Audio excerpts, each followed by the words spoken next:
Welcome to lecture number 6, our final lecture, entitled Restoring the Constitution, Taking Effective Action. All the education that we've gone through in the last 5 lectures really comes down to now what are we going to do with it? Is it just to be more knowledgeable, or is it to actually help restore the Constitution? Where I want to begin today, a brief rehearsal again of the state of our nation. I think we've clearly shown that we're not using the Constitution anymore. And if we were, it would solve the majority of the problems our nation is facing today. I'll use just one example we've used previously, one of my favorites, Congressman Pete Stark of California, who, surprisingly, very openly admitted his view that in this country, the federal government can do pretty much whatever it wants to. We don't have limited government anymore. Today, the federal government really does whatever they want to, whatever they feel they can get away with. So, again, a brief review. We talked about the dangers of democracy, the enumerated powers, and how important it is that we understand what was actually authorized by the Constitution and what is not.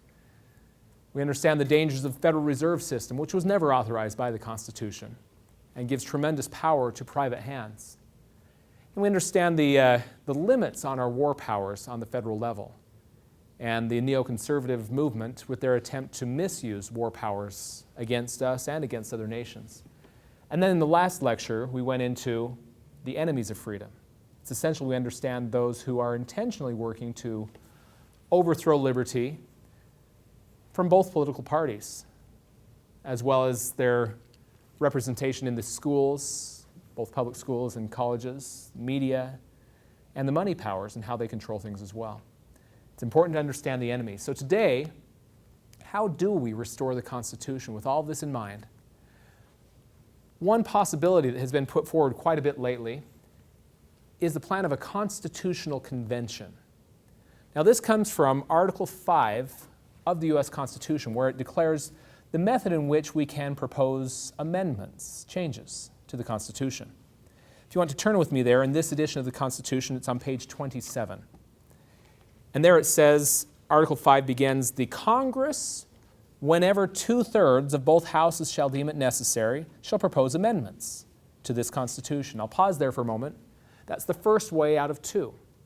Congress, 2/3 of the House, 2/3 of the Senate, proposes an amendment. That's the only way we have ever amended the Constitution, by the way. But there's another way that's mentioned in here. It says, "Or, on the application of the legislatures of 2/3 of the several states," then you could insert the Congress, "shall call a convention for proposing amendments." And then it goes on to the ratification process, which in either case would be part of the Constitution when ratified by 3/4 of the states. So this possibility of the state legislatures, 2/3 of the state legislatures, calling for a convention. What was their actual duty there, though? It wasn't to actually call the convention. It said it was on the application of the legislatures of 2/3 of the states, then Congress shall call the convention. Now, there are many groups out there today, freedom-based organizations, that are advocating we need to propose new amendments to the Constitution to get us back on track.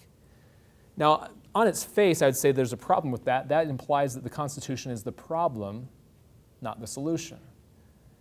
I would say it's not the Constitution that's the problem, it's ignoring the Constitution is the problem. And on its face, the idea of proposing an amendment to the Constitution they're ignoring, wouldn't they probably ignore that amendment as well? Well, perhaps. But here's some of the things they claim. First of all, they strictly declare that this is not a constitutional convention we're calling for. It's merely an amendments convention. Some of them get very particular about what wording we want to call it.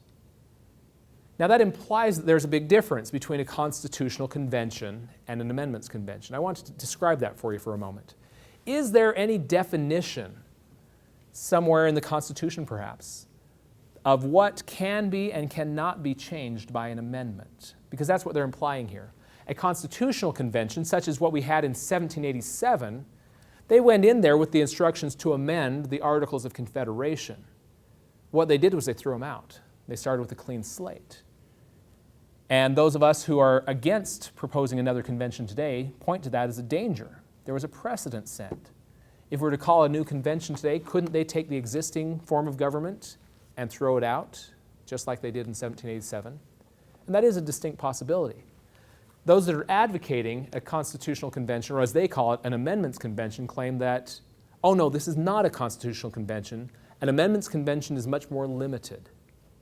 So my question is there any defined limit to the amendment process? The answer is yes, actually. If you look to the end of Article 5, here we are on page 28, up toward the top, you'll see that section that's italicized. It says, provided that no amendment which may be made prior to the year 1808 shall in any manner affect the first and fourth clauses of the 9th section in the first article. That refers to slavery, just so you know.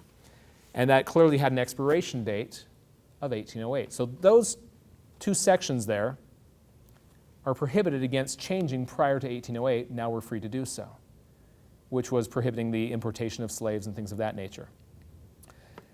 But what remains, the last sentence here says that no state shall, without its consent, no state shall be deprived of its equal suffrage in the Senate. So that's the only thing that we can no longer do as an amendment. We cannot deprive a state of its equal suffrage in the Senate without its consent. Now, one way of looking at that would be that, well, gee, with the 17th Amendment, didn't we do that? With the 17th Amendment, the states no longer have their suffrage, their vote, in the U.S. Senate, because the U.S. senators no longer answer to our states. They answer to the people. Did every state sign on to the 17th Amendment? Well, no, they didn't. So it could be reasoned that the one thing that we're told we cannot do by amendment, we did by amendment with the 17th. And other than that, either way, there's no other limit. There is no other difference between an amendments convention and a constitutional convention. So as long as that's not on the table, we can't deprive the states of their equal suffrage in the Senate. Are you comfortable with everything else in the Constitution could be repealed or changed? I'm not. So those that oppose a constitutional convention, or an amendments convention as they call it, like myself, I declare that there really is no significant difference between an amendments convention and a constitutional convention. That's an invalid argument, really. The next claim they make is that a convention really can be limited to just one topic. We could call for an amendments convention for a balanced budget amendment, and it would have to be limited to that one topic. But what's to constrain that convention once they're brought together? Well, now that we've worked out our amendment that we were sent here to do, while we're together, I propose that we also have another amendment. Is there anything to stop them from doing that? Well, no, there isn't. And they do admit that that is a possibility, even though they want to do everything they can to limit it to one topic. There's nothing in the Constitution that hints at a limit. In fact, what does it say? Let's go back up to the top of the page here. Actually, the bottom of page 27, first of all, once the 2/3 of the states have applied for a convention, it says that Congress shall call a convention for proposing amendments. The word is plural, amendments. Does that imply that we can limit it to one? Not really. That implies that they can call a convention for multiple amendments. And that's the only thing it says.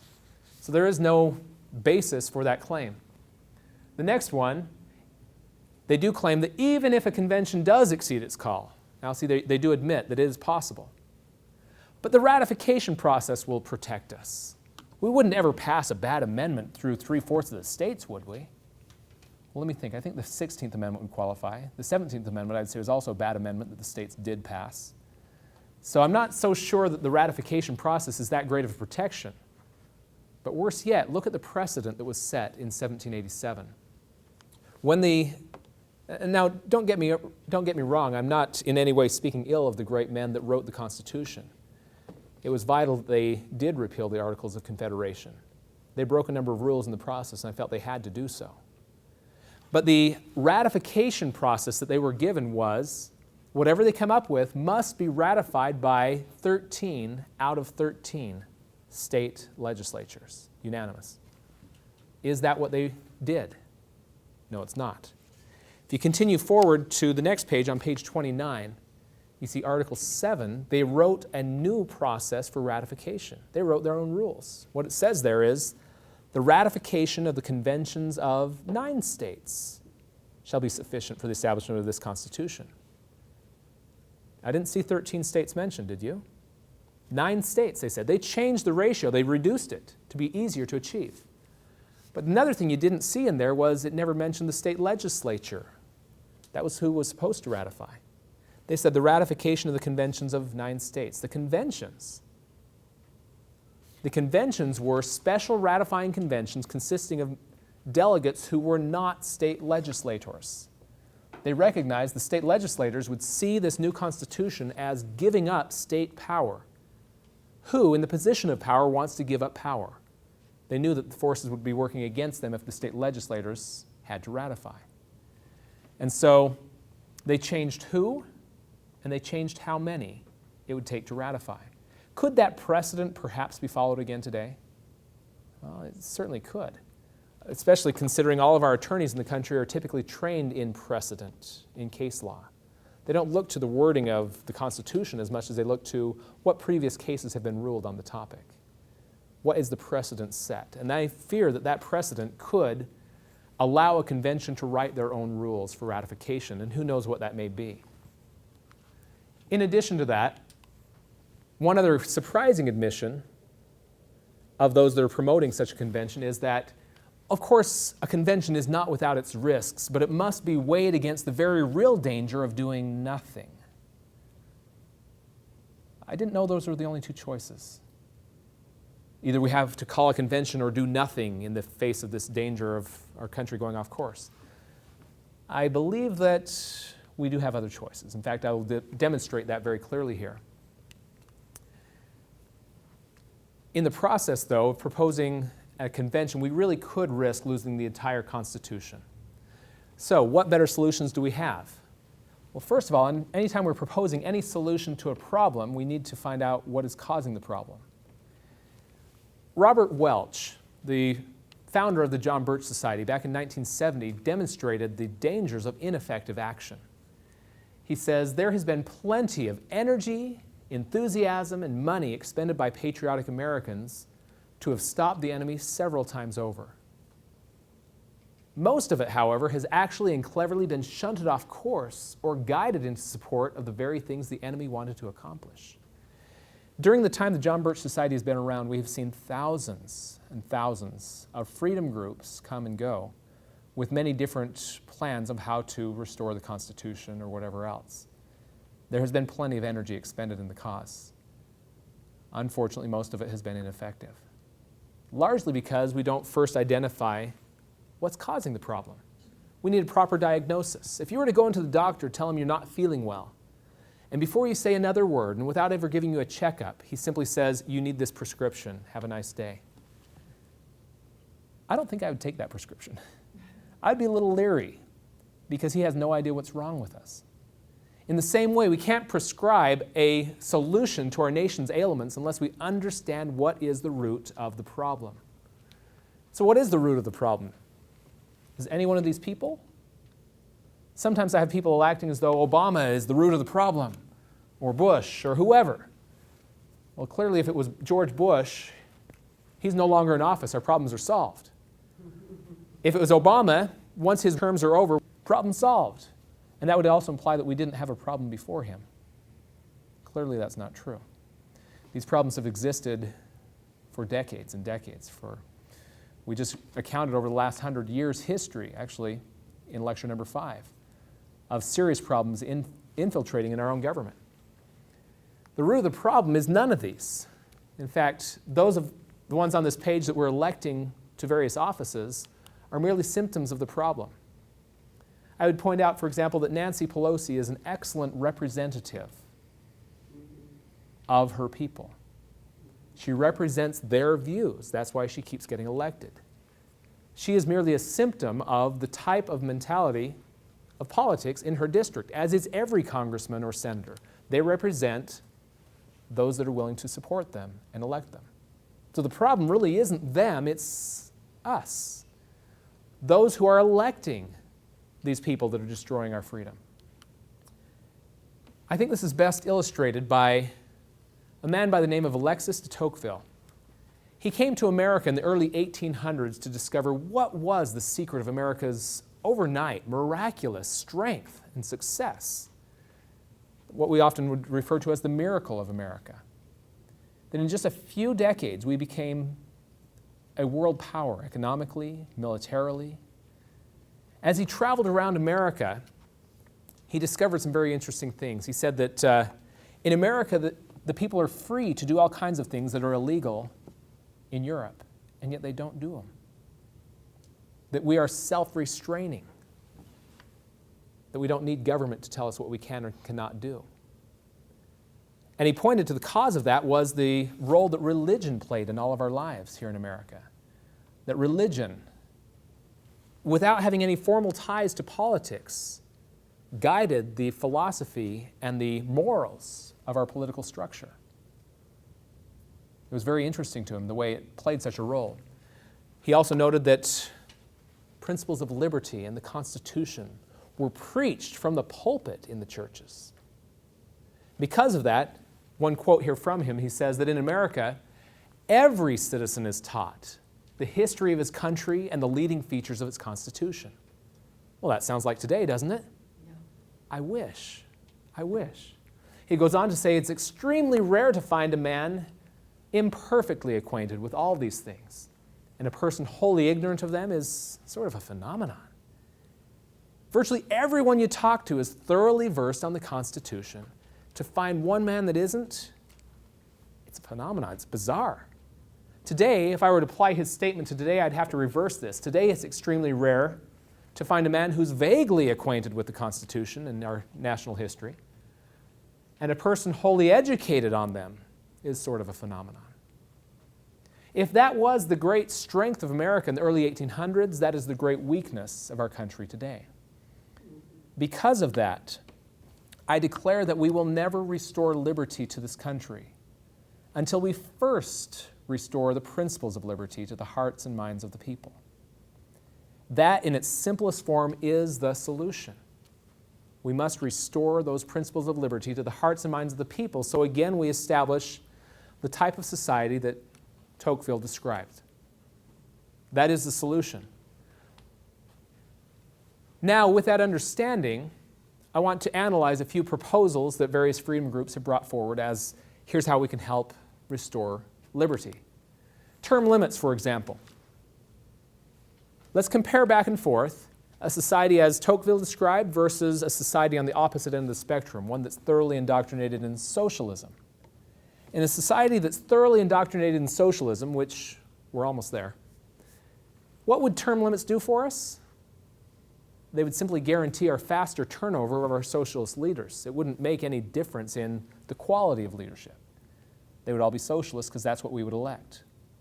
In a society as Tocqueville described, term limits would take away the best from us. When you have a rare one like a Washington, a Jefferson, a Madison, or someone like that, they would be term limited out and we wouldn't be able to have them continue to serve us. We'd have to settle for the average, the mediocre. So in neither case do term limits help us.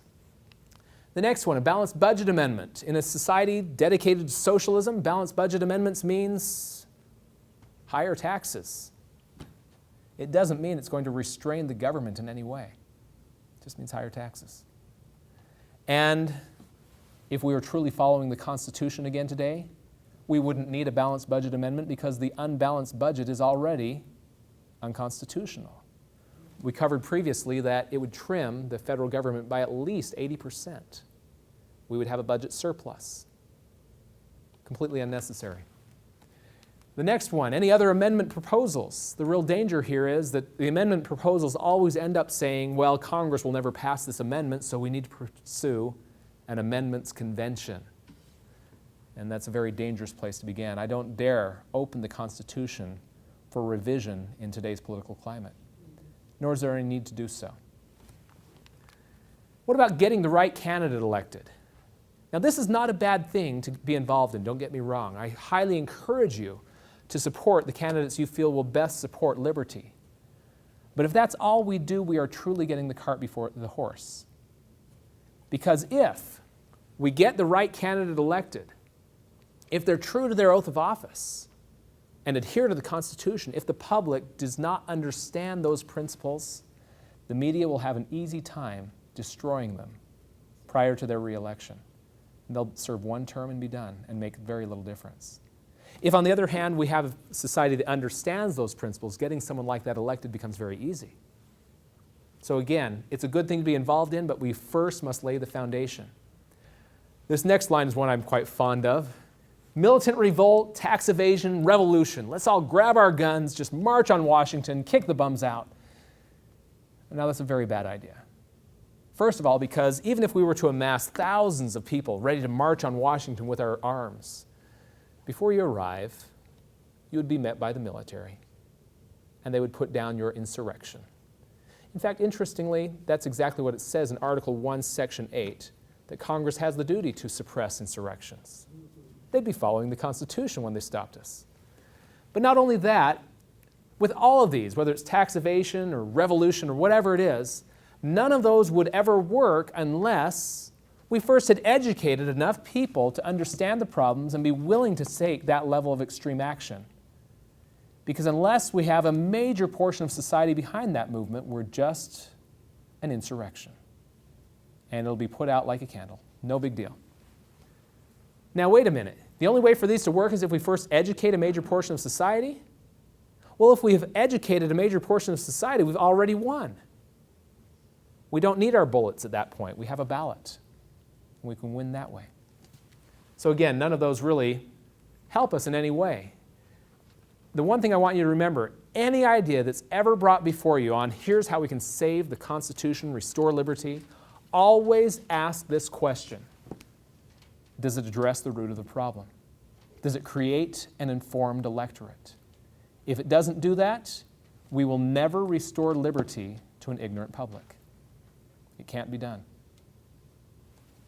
So, Thomas Jefferson, just to back up what I had to say, I have to call on one of my favorite founding fathers. He says, educate and inform the whole mass of the people. They are the only sure reliance for the preservation of our liberty. Couldn't say it better myself, so I'll let him say it. The solution is proper education. So how do we do that? How do we properly educate? Well, as I said before, we have to first educate ourselves. We can't lift someone to higher ground unless we're on that higher ground. Educate ourselves, and then we educate our community. Now, specifically, again, quoting from Sun Tzu, as I mentioned in the last lecture, he gave us this great advice that we need to know your enemies and know yourself.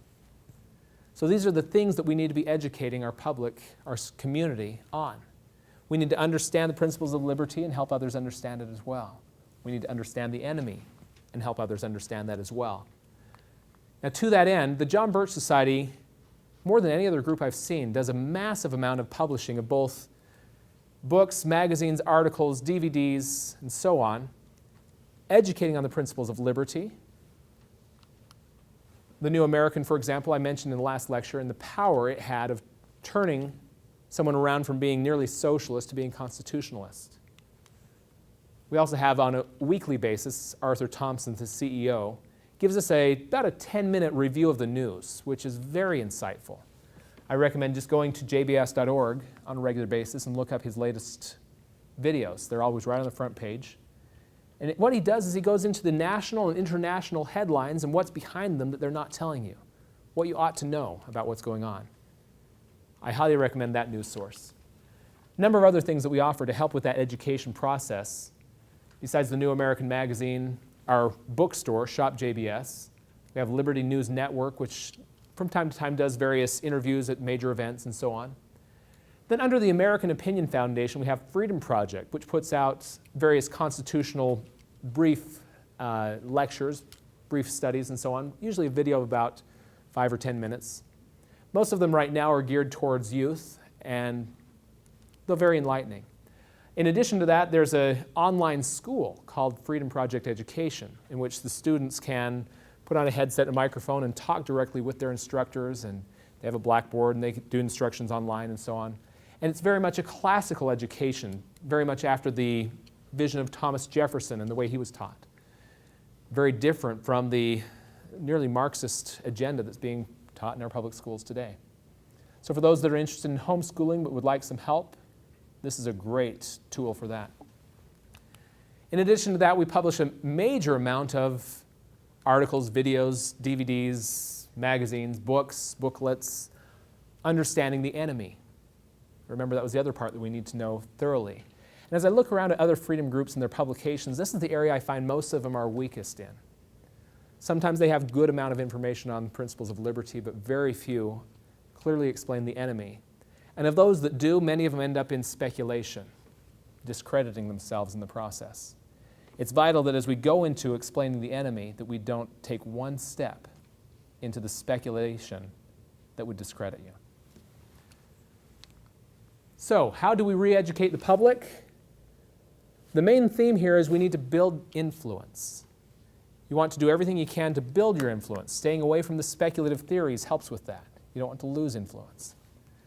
In every way, gradually building influence with those around us. I'll give you a few examples. We talked about in the last lecture the example of when I went around door to door, handing out cards and just inviting people to read it and then let their state legislator know how they felt about it. I didn't tell them, you need to call and tell your senator to vote against this bill or vote for this bill or whatever. I let them decide. I just provided the information very passively. And virtually all of them called in saying, vote for this bill, we must have this marriage amendment. That process is a very good instruction that as we share information with those around us, which do you think would work better? If I came to you with an article and said, you really need to read this article because it will straighten you out. You are so confused on this topic, and this will set you straight. That might offend you. It did offend me.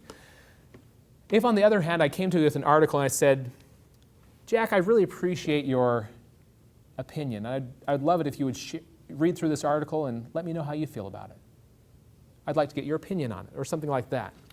How much more likely would you be to read an article where someone is asking for your opinion on it?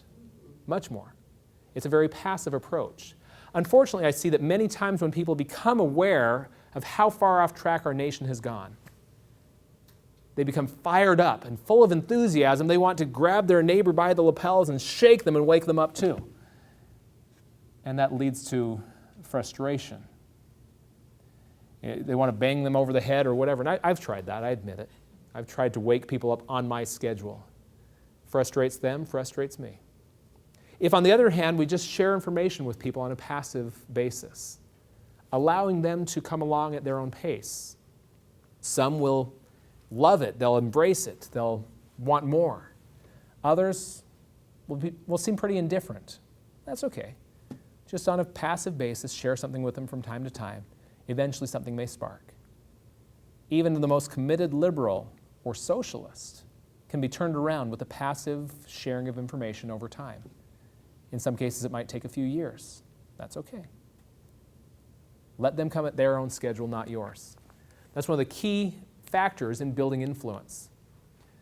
Now, the next thing I want to show is how to win elections. Congressman Larry McDonald, his history is very interesting. He first ran for U.S. Congress in 1972, but he lost. He ran as a Democrat, and he didn't do really any of the typical campaigning. You didn't see all the yard signs around and that type of thing. What he did instead was exactly what I'm doing. He went from community to community teaching the principles of the U.S. Constitution and then organizing teams in those communities to continue sharing that information while he's gone. He began an educational effort across his congressional district. Now, he ran again in 1974, and this time he won, because the people began to understand the principles of liberty. Then again, he was reelected in 76, 78, 80, and 82. And each time he gained a larger and larger margin. The reason being, the education continued. Each time they tried to take him out, running different people against him, he won even easier. When the people are educated on the principles of liberty and the Constitution, propaganda, media working against you, doesn't matter. Now, a few interesting details about him.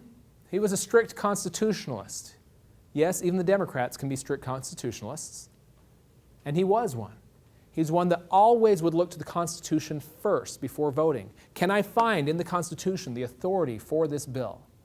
No matter how much I like the bill, if it's not in there, I have to vote against it. That was his mantra. In addition to that, in 1983, he was appointed as the chairman of the John Birch Society, and of course received even more attacks because of that. But what he did to win elections is a very simple process. Educate, and then the people will easily elect you. That is how to get constitutionalists into office. Now, what we've discovered, Oklahoma in the last few years has started working the same process. And Oklahoma has transitioned from being a very, very liberal state. In their past history, they have never had a Republican majority in their state Senate, ever. And only between 1920 and 1921 did they have a Republican majority in their state House. Today, Oklahoma is looked at as one of the conservative leaders in our nation. They have a over 70% Republican majority in their House and Senate, and most of their U.S. congressmen, their governor, and so on. What happened? Education. Now, keep in mind, of course, just shifting from Democrat to Republican doesn't necessarily mean any change at all. I think we've amply covered that in previous lectures. But in this case, if you look at the type of legislation that's coming out of Oklahoma, they have definitely taken a strong stand for liberty and the Constitution. People today that know what Oklahoma is are surprised to learn what Oklahoma was. I went to Oklahoma a few years ago, met with some of these fine gentlemen who are some of the activist leaders that created this revolution, this turnaround. And what they taught me was very revealing. One of the things they taught me was what I call the power of 500.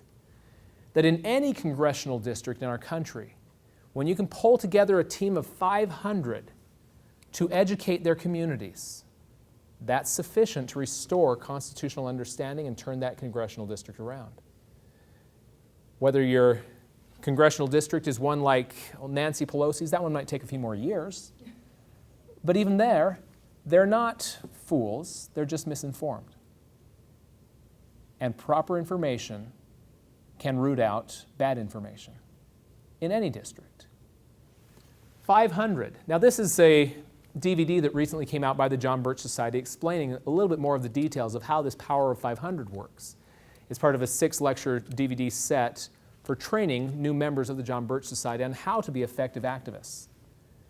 I highly recommend it. Yeah, of course, it's me on the video, so couldn't be that bad. But here's the key elements.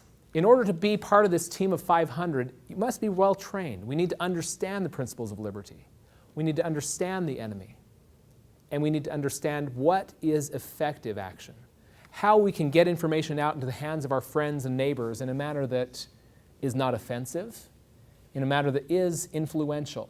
How we can build influence with key people in our community. And that effort must be coordinated in a very focused effort. When I say coordinated, I mean not just locally, but nationally. That last year, and this year as well, we're seeing national efforts to create support in every state legislature for calling for a constitutional convention or an amendments convention. In order to defeat that, as we have continued to do so year after year, it needs to be a coordinated effort around the entire nation. We've also defeated in years past an effort to nationalize our police force. Well, that effort is being revived again today because, again, they're trying to create a national police force so that our police are no longer answering to the communities they serve, they answer to the federal government. It doesn't take much of an imagination to see the dangers of that. The only way any of this is possible is if it's coordinated across the whole country. Battles that are across your whole state would need to be coordinated in your state. For that reason, the John Birch Society hires coordinators all across the country, state by state, congressional district by congressional district, to coordinate those efforts that need to be done on the local level or on the state level or on the national level. And then lastly, it must be done in a manner that can reach beyond the choir. The choir is those I refer to that do come out to educational events, when you host a class on the Constitution. The ones that show up are usually the same faces you see at any event. You recognize them. And if we only reach out to them, it's always a very small portion of society, and that's not enough to turn the next election, is it? But if we instead can reach outside the choir and start having an expanding influence into the community, that's where we start turning the minds back to the Constitution, and we start turning elections towards candidates that will support the Constitution. Those are the key elements that must be included, and again, in the Power of 500, we'll go into some more detail on that. Lastly, it's important to understand what we're against. We're fighting against an enemy that is well organized, very much like a well-seasoned army. Though they are few, they are very effective because they are so organized. On the other hand, within the freedom movement, we're very much like Lone Rangers. Because we love our independence so much, we tend to be very independent and not join. I hear it so often, I'm not a joiner. I don't care if you're not a joiner. Would it be worth joining if you could save your country? Because that's really what's at stake here. I'm willing to join if that's what it takes. If I need to join up with others and work in a coordinated fashion. Anyone that has any military experience understands the difference in power between a bunch of Lone Rangers and a well-organized military front. When it's orchestrated together, far more powerful. And we will never defeat the enemy running around independently. So, the Power of 500. The question I'm often asked is, can we really win? I'm sure that question was asked of George Washington in his day as well. And they, against very astonishing odds, did win. The only question I have is, will you take action? I know that we can win. The only question is, will enough people stand up, join together in a coordinated effort to restore liberty? If the answer to that is yes, then we will win. I have no doubt. And so with that, I invite you to help us build teams of 500. Build a team of 500 in your congressional district, because then we will win. You worry about your community and your congressional district. Let the others take care of themselves, because you can restore liberty in your district by helping build that team of 500. Thank you very much. May God bless America.